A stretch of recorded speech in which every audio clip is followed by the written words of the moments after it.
ఇప్పుడు మ్యూచువల్ ఫండ్స్‌లో రిటర్న్స్ ఎందుకు గ్యారంటీ అని చెప్పరు మీరు? Very good question. మ్యూచువల్ ఫండ్‌లో చాలా మంది అడుగుతూ ఉంటారు. మ్యూచువల్ ఫండ్‌లో గ్యారంటీ రిటర్న్స్ ఇస్తాయా? మ్యూచువల్ ఫండ్స్ ఎందుకు గ్యారంటీ రిటర్న్స్ ఇవ్వవు? ఇలా చాలా మంది క్లయింట్స్ క్వశ్చన్స్ అడుగుతూ ఉంటారు. మీకు మ్యూచువల్ ఫండ్స్ సరిగ్గా అర్థం కావాలంటే మనకి బిజినెస్ అనేది సరిగ్గా అర్థం కావాలి. ఉదాహరణకి మన ఫ్రెండ్ ఏదైనా ఒక బిజినెస్ స్టార్ట్ చేశారు. ఉదాహరణకి ఒక టీ షాపే ఎగ్జాంపుల్‌కి టీ బిజినెస్ స్టార్ట్ చేశారనుకోండి. టీ షాప్ లాగా అంటే టీ క్యాఫే లాగా అట్లా స్టార్ట్ చేశారనుకోండి. ఆయన బిజినెస్ చాలా బాగా రన్ అవుతుంది. ఆయన బిజినెస్ ఎక్స్పాండ్ చేయాలి అనుకున్నప్పుడు ఆయనకి ఫండ్స్ అవసరం అవుతాయి. ఆ ఫండ్స్ అవసరమైనప్పుడు ఆయన ఫ్రెండ్స్ని అప్రోచ్ అయ్యారనుకోండి. ఫ్రెండ్స్ని అప్రోచ్ అయితే ఒక వ్యక్తి అన్నారు ఏంటంటే, నేను నీకు పెట్టుబడి పెడతాను, నీ బిజినెస్లో లాభాలు వచ్చినా నష్టాలు వచ్చినా నేను ఎంతైతే పెట్టుబడి పెడతానో దానికి తగ్గ ప్రాఫిట్ కానీ లాస్ కానీ నేను బేర్ చేస్తాను అన్నాను.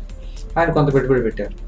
ఇంకో ఫ్రెండ్ ఏం చేశారంటే, నీ వ్యాపారం లాభ నష్టాలతో నాకు సంబంధం లేకుండా నేను నీకు అప్పిస్తాను, నీకు లాభం వచ్చినా నష్టం వచ్చినా నాకు సంబంధం లేకుండా నా అప్పుకి ఇంత పర్సెంట్ రిటర్న్ అని మాట్లాడుకుని నా అప్పు నాకు అసలు ప్లస్ ఇంట్రెస్ట్ రీపే చేయమని అడుగుతారు. అంటే ఒకరేమో అప్పుగా ఇస్తారు, ఒకరేమో బిజినెస్లో పెట్టుబడిగా పెడతారు. మోర్ ఆర్ లెస్ బిజినెస్లు అన్నీ ఇలానే రన్ అవుతాయి.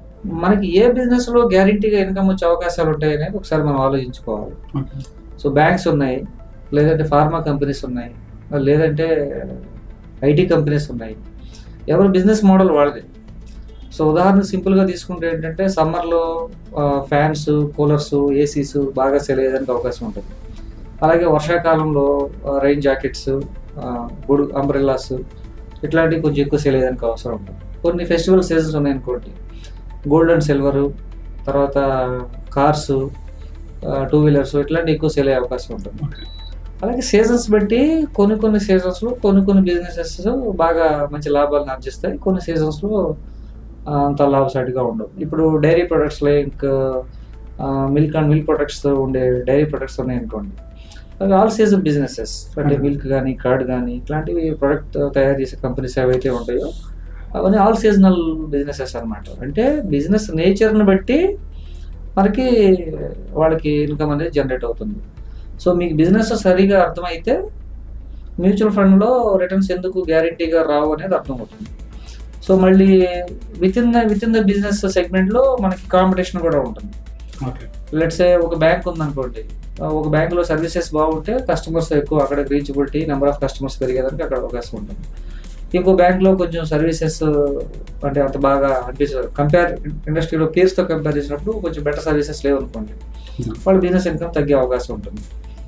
సో ఒక క్యాలెండర్ ఇయర్లో జనవరి టు డిసెంబర్ తీసుకుంటే ఏ బిజినెస్కు కూడా డెఫినెట్గా ఇంత గ్యారెంటీడ్ ఇన్కమ్ అనేది రాదు. సో స్టాక్ మార్కెట్స్, మ్యూచువల్ ఫండ్స్లో కూడా అంతే. సో ఇఫ్ దట్ బిజినెస్ ఏదైతే ప్రాఫిటబుల్గా మనం ఇన్వెస్ట్ చేసిన కంపెనీస్ ప్రాఫిటబిలిటీ బాగుంటే మనకి మంచి రిటర్న్స్ వస్తాయి. మనకి ప్రాఫిటబిలిటీ మనం ఇన్వెస్ట్ చేసిన బిజినెసెస్లో ప్రాఫిట్స్ అంత బాగా లేవనుకోండి, రిటర్న్స్ అనేవి ఇంపాక్ట్ అవుతాయి. సో ఈ రిటర్న్స్ అనేవి మన గవర్నమెంట్స్ తీసుకునే పాలసీస్ పైన, సో పొలిటికల్ టెన్షన్స్ పైన, అంటే జియో పొలిటికల్ టెన్షన్స్ అంటే వార్స్ ఏమైనా జరుగుతున్నప్పుడు, లేదా విత్ ఇన్ ద కంట్రీ ఏదన్నా మనకి స్టేబుల్ గవర్నమెంట్స్ లేవనుకోండి, కోalition గవర్నమెంట్స్ ఉన్నప్పుడు డెసిషన్ మేకింగ్ అనేది అంత ఈజీ కాదు. డెసిషన్స్ తీసుకోవాలన్నా త్వరగా తీసుకోలేరు అనమాట. సో ఇలా ఒక కంట్రీ డెవలప్మెంట్ పైన గవర్నమెంట్ తీసుకునే పాలసీస్ పైన, జియో పొలిటికల్ టెన్షన్స్ పైన డిఫరెంట్ బిజినెసెస్ అనేవి ఆధారపడి ఉంటాయి. సో దాన్ని బట్టి మనకి రిటర్న్స్ అనేవి ఉంటాయి. దట్స్ వై మ్యూచువల్ ఫండ్లో రిటర్న్స్ గ్యారంటీడా అంటే the answer is no. Mutual fund ఎప్పుడు కూడా do not offer guaranteed returns. It depends upon the market cycles, it depend upon the country situations, it depends upon the industry factors, it depends upon the company's